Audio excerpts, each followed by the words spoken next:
Well, I'm the only one that brought a purse up.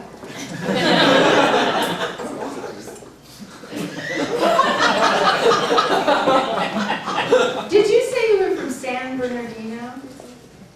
Start walking. It took me 55 years to get the hell out of there.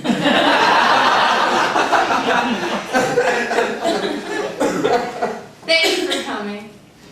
I'm a court stenographer at the courthouse, and it's really nice being out and standing up and talking. And I was sitting at my machine this morning thinking, trying to sit up straight. You know, whatever we're working at all day, that technology, you think you're sitting up straight, but you're not. That technology is pulling your body in there. It's just not good for you. It's not natural. My doctor told me years ago, he said, Kathy, in order to prevent injury, you need to spend equal amount of time on your back.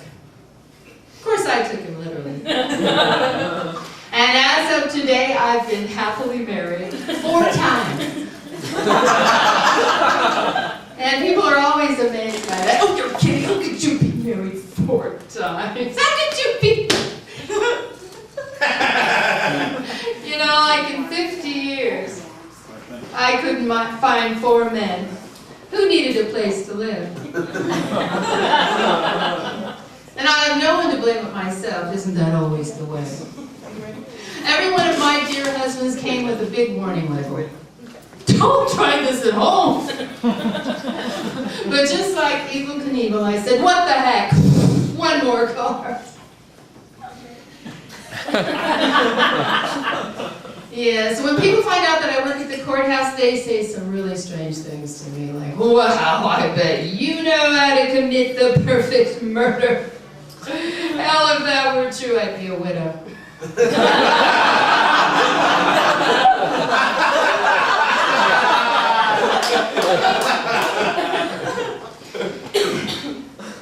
You know, my 3 wonderful children, they're adults now.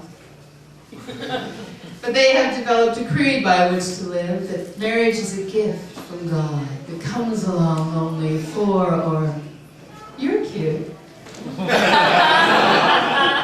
So I haven't been dating, and I guess I won't be. I have been sleeping with a very handsome, fluffy white dog for 5 years. Well, who else are you going to find to greet you at the door like a little Maltese? You came back!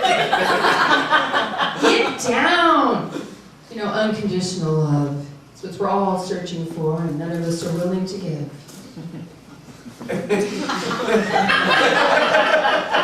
My second husband, he never greeted me at the door. He was always passed out in front of it. I couldn't get in. So my job as keeper of the record is very stressful. Miss a word, go to jail, that's me, so I'm a lush. And I've been trying to get off the sauce now for 20 years, and I finally sat down and I wrote myself some rules and regulations. Number 1, no more drinking at home alone. So I moved in with my sister.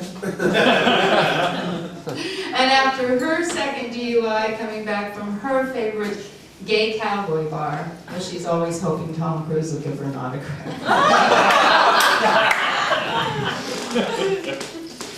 I realized that I need someone to discourage my drinking. Someone who can tell it to me like it is, who can look me in the face and say, Kathy, aren't you tired of looking like shit? Aren't you ashamed? So I picked up his leash and he walked me out to the car. I drove home.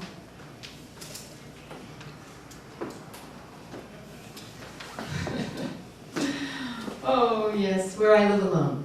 Yes, I live alone, there's no man in my life. But I have learned that there are some perks to living alone. For instance, you no longer have to fake orgasm to get some sleep. Well, it's not like the dog sitting on the edge of the bed saying, come on, honey, you can do it! Yes, I did spot a man the other day. They're fun to look at. You know, he was tall and handsome. He had gray hair and blue eyes. He didn't have a ring on his finger. So I secretly envisioned him in my living room, and then I imagined him in my bedroom. And then I saw him in my bathroom and realized I just wasn't that lonely. You know, I know that this time of my life, the only relationship romantically that I'm capable of is the very old-fashioned kind. Sex in a 57 Chevy and then they just toss you on your lawn. Oh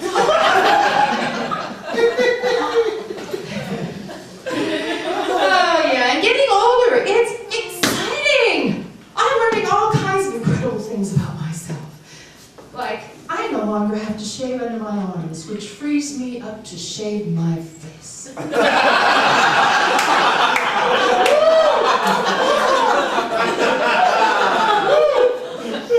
You know, if I were given that last chance for the big romance, what would it be?